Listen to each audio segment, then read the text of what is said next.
All right, so get this. Today we're going deep into the brain. And into the brain. But not like, not your typical scans or anything. No. Not the stuff you're thinking of. Right. This is, get this, a molecular lantern. Okay. It's a probe. And it's so tiny, Really? you can't even see it. Wow. With the naked eye. That's incredible. Yeah, it's pretty wild. So this molecular lantern, it tackles a problem, a big problem in neuroscience. Oh, yeah. Because, it's studying the brain Yeah. at a molecular level, Uh-huh. deep inside. Deep, deep down. It's always been tough. It's always a challenge. Yeah, because how do you get in there? Yeah, how do you... Without messing things up. Right, exactly. It's, you can't just like crack it open and be like, Yeah. hey, what's up? Exactly. So this probe, this is the game changer. This is the game changer. Tell me more. Okay, so picture this.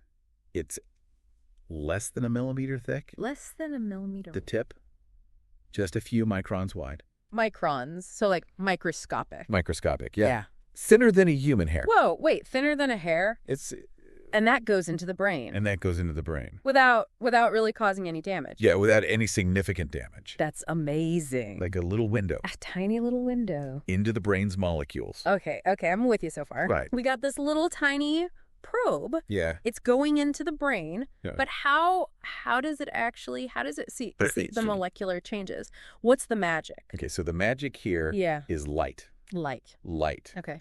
It uses something called the Raman effect. Raman effect. Raman effect, yeah. Have you heard of that? Okay, yeah, vaguely. Okay, so imagine shining a light through a prism.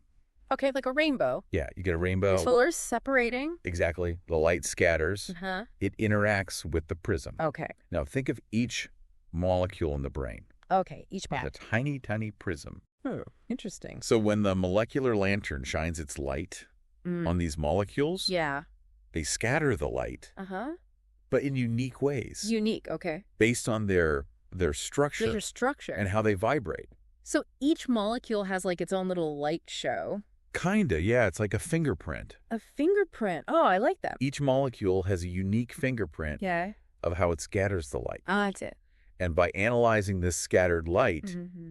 researchers can figure out They can figure out. what molecules are there Okay. in the brain tissue, So it's like they're shining the light shining the light. and they can tell, oh, that's this molecule. That's this molecule, That's exactly. that molecule. Yeah, and they use a technique. Okay. It's called vibrational spectroscopy. Vibrational spectroscopy. Yeah, it's a mouthful. A little bit. But basically, they're analyzing the light to Mhm. create a map, A map. a molecular map of the brain. Cool. So we've got this tiny probe Tiny probe. using light Yeah. to ID molecules in the brain. Sounds pretty sci-fi to me. It is pretty amazing. But let's bring it back down to earth. All right. Talk real-world applications. Real world. Okay. What can we actually do with this thing? Well, our source is focused on two main areas, Okay. brain cancer Makes sense. and traumatic brain injuries. Big areas of research. Yeah. So let's start with brain cancer. Okay, brain cancer. One of the toughest things Yeah. is figuring out Figuring out what? what kind of tumor you're dealing with Yeah. and where exactly it is. Right, because it's not always clear No, not always clear. on the scan. And the molecular lantern Mhm. could totally revolutionize this.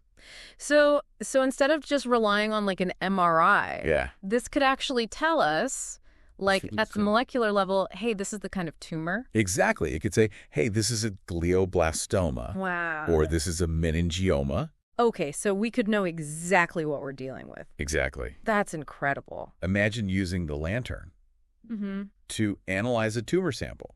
Okay. You could see specific molecules or Mhm. patterns of molecules. And that would tell us. That would tell us if it's a primary brain tumor Okay. or if it's spread from somewhere else. Like a metastasis. Exactly. Wow, that could completely change how we classify tumors It could. and then how we treat them. Absolutely. That's huge. Big implications. Okay, but what about traumatic brain injury? Traumatic brain injury, yeah. Where does the lantern fit in there? So these injuries Yeah. can be so tricky Yeah. to diagnose and treat. Especially the long-term stuff. Exactly. The long-term effects, You don't always know You don't what's going to grab it. happen. right, but the molecular lantern Yeah. could help us To understand understand what? all those mysteries. Okay, I'm intrigued.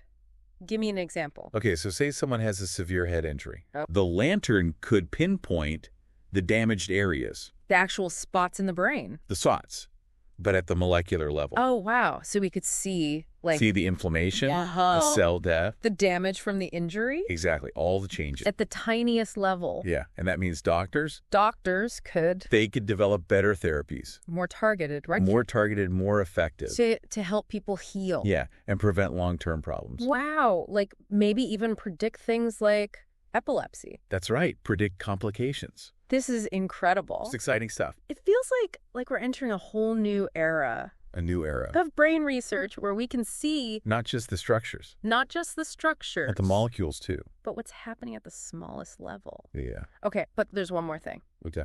I'm really curious about combining this technology. Combining it with... With AI. With artificial intelligence. Now that's where it gets really interesting. Yeah, because the molecular lantern... It generates so much data.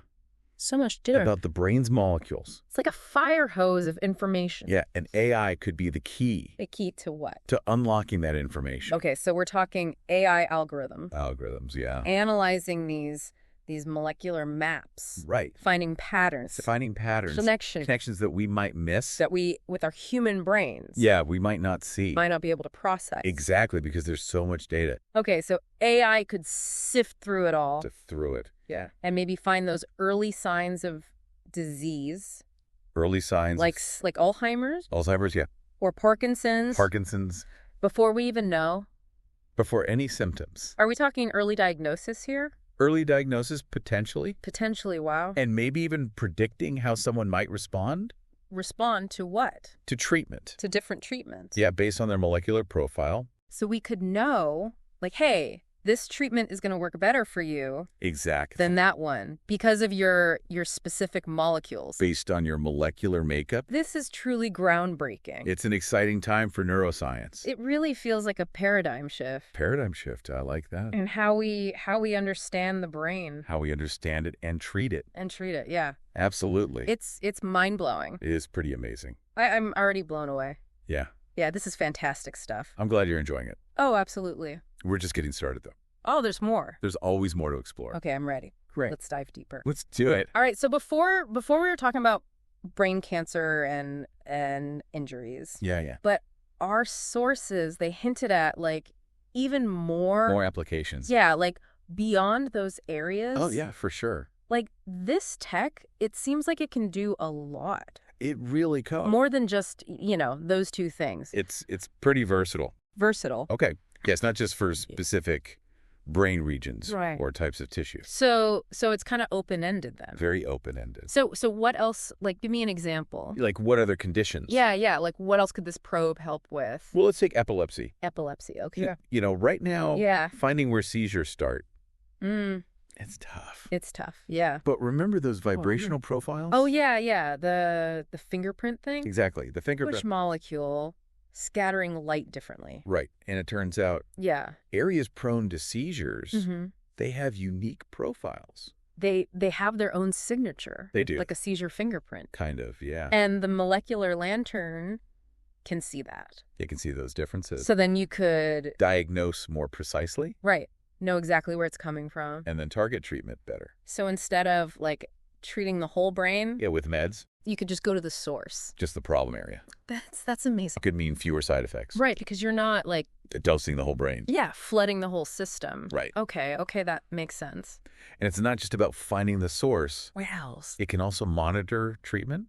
Monitor like how well it's working. Exactly, in real time. Oh, wow. Okay, how does that work? So say a patient is trying a new drug. Okay, new drug. For epilepsy, right? Doctors could use the lantern to watch the drug. Watch like in the brain. In the brain, yeah. See how it interacts? See how it interacts at the molecular level. Oh, wow. See if it's reaching its target. Reaching the right spot. The right spot. Yeah. How it's breaking down. Oh, interesting. And even if there are any unexpected changes. Like side effects, you mean? Yeah, side effects, but at a molecular level. Wow, so it's like we're looking deeper. Much deeper. Than we ever could before. And that means more personalized treatments. Tailored to the individual. Tailored to the individual, exactly. Well, that's incredible. And this idea, it applies to other conditions too. Oh, okay, like what? Neurodegenerative diseases. Oh, okay, like Alzheimer's. Alzheimer's, yeah. Parkinson's. Tough ones. Very tough. And usually, by the time you see symptoms, it's already progressed. Yeah, a lot of damage is done. But the molecular lantern. Could change that. It could, yeah. Oh. By finding the earliest signs. The molecular signs. The molecular signs, yeah. Before symptoms even show up. That's the hope. So, like, a simple procedure. Yeah. With this tiny probe. Can tell you. If I was at risk for Alzheimer's. Potentially, yeah. That's a game changer. Early detection is key. For those kinds of diseases. Absolutely. Because then you have time. Time to maybe change things. Change lifestyle. Yeah. Explore early interventions. Okay. I see the potential here. It's huge. But my brain's kind of hurting. Thinking about all this molecular data. Oh, the data. How do researchers even make sense of it? Yeah, make sense of it all. Well, that's where AI comes in. Okay, back to AI. Remember, the lantern. Yeah. It creates a ton of data. About the molecules. It's like finding a needle in a haystack. That's a good analogy. Of molecules. Yeah. So AI is the super-powered magnet. Kind of, yeah. It's good at finding patterns. Patterns we might miss. Okay, so it sifts through it all. Sifts through the data. Looking for clues. Clues, yeah. Signs of disease? Signs of disease or how it might progress. Oh, okay. So predicting the future. In a way, yeah. Of the disease. Based on the molecules. Wow. Okay, so we've talked about the good stuff. The potential. But are there any downsides? Yeah, like is it all perfect? Well, it's important to remember it's still early days. Okay. This tech needs more research. So it's not ready for prime time? Yeah, prime time, not ready for everyone. Not yet. What are the hurdles? What are the challenges? Yeah, what needs to happen? Well, one thing. Yeah. Miniaturization. Making it smaller. Even smaller. Good human hair. Even smaller, if possible. Wow, okay. Because even though it's tiny, it's still not small enough. For humans, you mean? For humans, without some risk. Risk of damage. Yeah, so they're working on that. Making it even tinier. And more flexible. To move around in the brain? Navigate those delicate structures. It's okay, so it's a work in progress. It is, but that's science, right? Always improving. Okay, what else? What other challenges? The data itself. Yeah, there's a lot of it. Tons of it. We talked about that. And analyzing it. Yeah. It's not easy. Even for AI. So we need better algorithms. Better tools. To make sense of it all. Yeah. So it's not just neuroscience. No. It's engineering, it's computer science. It's a team effort. All team. Yeah, all working together. To make this work. To unlock the potential. Okay, and I guess there's also the ethical side. The ethical side, yeah. Because this is sensitive information. Sensitive information about our brain. About your brain. So we need to be careful. Very careful. About how we use this. Absolutely. Okay, I get it. It's not just about the tech. It's about responsibility. Yeah. Using it wisely. Okay, but still, this molecular lantern, it seems like it could do almost anything. Well, let's not get ahead of ourselves. Okay. It's not magic. No, not magic. But the potential. It's huge. It's enormous. You talked about cancer, injuries, epilepsy, Alzheimer's. What can't it do? Well, it's still early, remember. Right. The researchers are looking at what? Stroke, okay. autism, wow. even sleep. What could it tell us about sleep? Brain activity during sleep. Oh, interesting. How different anesthetics work. Wow, so it's like it's a tool. A tool for all sorts of things. For exploring the brain. It's like a Swiss Army knife. A Swiss Army knife. I like that. Brain research. For brain research, yeah. With all these different attachments. All these different applications. Each one opening up new possibilities. Exactly. That's the beauty of science. You learn one thing. And it leads to 10 more questions. 10 more questions. Yeah. And this molecular lantern. It's giving us a way to ask those questions. And to maybe even answer them. It's incredible. Amazing. That all of this is happening because of light. Because of light. Just light. Light interacting with molecules. Who would have thought? It's amazing, right? That something so simple could tell us so much about the brain. It's a testament to what? To scientists. To scientists. Yeah. To their curiosity. Their ingenuity. Pushing the boundaries of what's possible. Yeah, and this molecular lantern. It's a beacon. a beacon. Yeah, it's like lighting the way. Lighting the way, exactly. It's a deeper understanding. A deeper understanding of the brain. Of who we are. Of who we are, yeah. And how we work. How we work. It's pretty profound. It is profound. I'm really excited about this. Me too. This technology. It's a game changer. It really is. And there will be challenges. Challenges, yeah, we talked about that. But the rewards, that would be huge. They could be immense. Imagine like a future. A future where we don't just treat. We prevent these devastating conditions. Yeah, and maybe even enhance our brains, yeah. Like make us smarter. Unlock our full potential. Wow. That's something to strive for. It really is. And the molecular lantern is helping us get there. It's lighting the way. Okay, so on that note, I think it's time to move on to our final thoughts. Final thoughts. Okay. But before we do that, I want to say kudos to the researchers. The researchers, yeah. The people behind this. They're doing incredible work. It's really inspiring. It is. To see what they're doing. Pushing the boundaries. Yeah. So let's shift gears a bit. Okay. And think about the key takeaways. The key takeaways, right. From our deep dive. From our deep dive into the molecular lantern. What are the most important things? For the listener. Yeah, for our listener. To take away today. To remember. Well, first of all, I want them to understand. Understand what? The power of this technology. The power. Yeah, and how versatile it is. Versatile. We talked about that. It's not just a one-trick pony. It's not a niche thing. It's a platform. A platform. For discovery. Discovery. Yeah. With so many applications. So many, across so many areas. Of neuroscience. It's like a key. A key. That unlocks all these doors in the brain. I like that. A key. To its secrets. And we're just starting to... explore. Yeah. And the second thing. This is just the beginning. We're just getting started. So stay tuned, folks. Stay tuned. There's more to come. More breakthroughs. More amazing discoveries. Absolutely. And finally, I hope our listener feels that sense of wonder. A sense of wonder. About science. Yeah. About what we can do. What we can achieve. To understand the brain. Yeah. And to improve lives. Absolutely. Well said. Thank you. So with that, I think it's time to wrap up our deep dive. Our deep dive into the molecular lantern. It's been a journey exploring this amazing technology. This revolutionary technology. And how it's changing. Our understanding of the brain. Yeah. We've talked about the science. The Raman effect. The Raman effect. Vibrational spectroscopy. The applications. The potential. The challenges. The ethics. It's a lot to take in. It is. But I think the biggest takeaway is that sense of wonder and excitement. Yeah. About the future. About the future of neuroscience.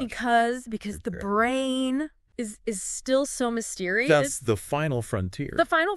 Yeah. We're just starting to explore it. And this molecular lantern. It's a powerful tool. For that exploration. And who knows? What we'll find. What we'll discover. In the years to come, yeah. So, to our listener. Thank you for joining us. On this deep dive. This deep dive into the molecular lantern. We hope you enjoyed it. Learn something new. And maybe even feel inspired. To learn more. About the brain. And the incredible research. That's being done. That's happening right now. To unlock its secrets. So remember, the journey of discovery doesn't end here. It doesn't end here. If you want to learn more, if you're curious, check out the link. The link in our show notes. To the source article. Yeah. It's got all the details. All the science. Keep asking those questions. Stay curious. And keep exploring. The world around you. And until next time. This has been the deep dive. So just imagine for a second. Yeah. You could use the molecular lantern. On yourself. On myself, yeah. Wow. To see my own brain. That's a big thought. It is. It is. What would you look at? Oh, man, that's a good question. What part of your brain? I don't know, maybe like a specific memory. A memory? Yeah, like a happy one. Oh, interesting. To see what it looks like. To see the molecular traces? Yeah, like the footprint. The footprint of that memory. Right. Wow, yeah. Or maybe like understand what? Why I get scared of certain things. Oh, your fear? Yeah, my fears. Like what's happening there? The biological basis of fear? Yeah, that kind of stuff. It's a fascinating thought. It is. It's exciting. Exciting. But also a little scary. Scary? How so? I don't know. It's like all that information. About your own brain. Yeah. About myself. It's a lot to process. It is. It really makes you think about what it means to be human. To be human, yeah. Like what makes us us. What makes us tick. Yeah, and maybe this molecular lantern could help us answer that. Could help us understand ourselves better. Yeah, on a whole new level. On a deeper level. Okay, well, on that note of deep thoughts. Deep thoughts. I think it's time to wrap up. Or deep dive. Into the molecular lantern. Oh, it's been amazing. It has been fascinating. You're learning about this technology. This groundbreaking technology. And how it's changing. How it's revolutionizing. Yeah, revolutionizing. Neuroscience. Yeah. We've covered so much. We've talked about the science. The Raman effect. The vibrational spectroscopy. The applications, the potential. The potentials. The challenges. The ethics. It's a lot. It's a lot to unpack. But hopefully our listener has come away with a sense of wonder and excitement about the future of neuroscience, because the brain is the final frontier, and it really is, and we're just beginning to explore it, and this molecular lantern, it's a powerful tool to help us do that. So to our listener, thank you for joining us. On this incredible journey. This deep dive into the brain. And if you want to learn more. Yeah, if you're curious. Check out the link. The link in the show notes. To the source article. It's got all the details. All the science. Keep asking those big questions. Keep asking questions. Stay curious. And keep exploring. Keep exploring the world. Until next time, this has been The Deep Dive.